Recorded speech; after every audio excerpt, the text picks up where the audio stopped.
কোরআনের ভিতরে আমার আল্লাহ পাক বলছেন কুল্লু মান আলাইহা ফান, সবকিছু ধ্বংস হয়ে যাবে, সবকিছু কিছুই থাকবে না, সবকিছু ধূলিসাৎ হয়ে যাবে।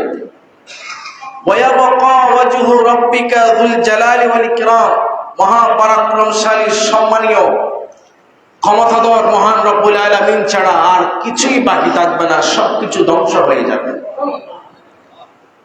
আজকে আমাদের এখানে একটা জানাজা আছে, এগুলো আমাদেরকে আল্লাহ পাক এক একটা নিদর্শন দেখান যে ধ্বংস হয়ে যাবে। তোমার ধ্বংস আছে, তোমার বাবার ধ্বংস আছে, দাদার ধ্বংস আছে, তোমার বাড়িঘর ধ্বংস আছে।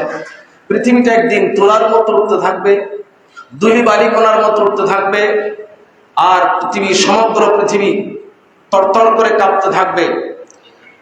আল্লাহ পাক যেদিন ডাক দিবেন, কিয়ামত যেদিন সংঘটিত হবে, ইজা জুলজিলাতিল আরদু জিলজালাহা, এই জমিন যখন কাঁপবে তখন এই পিলার কত শক্তিশালী, এই পিলারটা তখন আর পিলার থাকবে না, এটা বালির মতো উঠে চলে যাবে।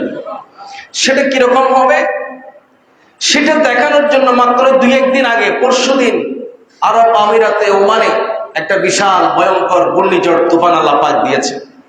ভিডিওতে দেখতে পাচ্ছি বিশাল বিশাল গাড়িগুলো এমনিতে একটা শুকনো পাতার মতো উড়ে চলে যাচ্ছে, ঠিক না? আপনারা দেখছেন আল্লাহ পাক কিয়ামতের ময়দানে বিশাল পাহাড়গুলো, স্থাপনাগুলো সেভাবে তুলার মতো উড়িয়ে দিবেন, কারো কোনো কিছু করার থাকবে না। সেই কিয়ামতের নিদর্শন, কিয়ামতটা কিভাবে হবে, হাউ ইজ ইট পসিবল, এটা কিভাবে সম্ভব? এত বড় বিশাল পাহাড় আল্লাহ তুলার মতো উড়িয়ে দিবেন, এটা কিভাবে সম্ভব? এটা দেখানোর জন্য মাঝে মাঝে আল্লাহ রাব্বুল আলামিন বিশাল বিশাল ভবনকে জমিনের পিছনে ঢুকিয়ে দেন, বান্দা যেন বিশ্বাস করতে পারে, বান্দা যেন অনুভব করতে পারে, রিয়ালাইজ করতে পারে কিয়ামতটা কি, হোয়াট ইজ কিয়ামত, কিয়ামতটা কিভাবে হবে, কেমন হবে, সেটার কিছু নমুনা আল্লাহ পাক এই পৃথিবীতে দেখান। বান্দা যেন ওই কিয়ামতের জন্য প্রস্তুত থাকে, ওই কিয়ামত দিবসকে যেন ভয় করে।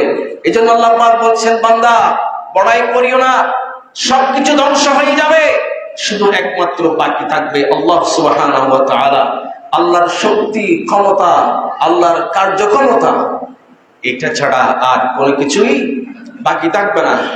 কোরআনুল কারীমের পড়তে পড়তে আল্লাহ পাক এই মেসেজ দিচ্ছেন যেন আমরা নিজেদেরকে সংশোধন করতে পারি। আল্লাহ পাক আমাদেরকে, আমাদের চরিত্রকে, আমাদের আখলাক, আমাদের নীতি, আমাদের আমল, জীবন পরিবর্তন করার তৌফিক দান করুন।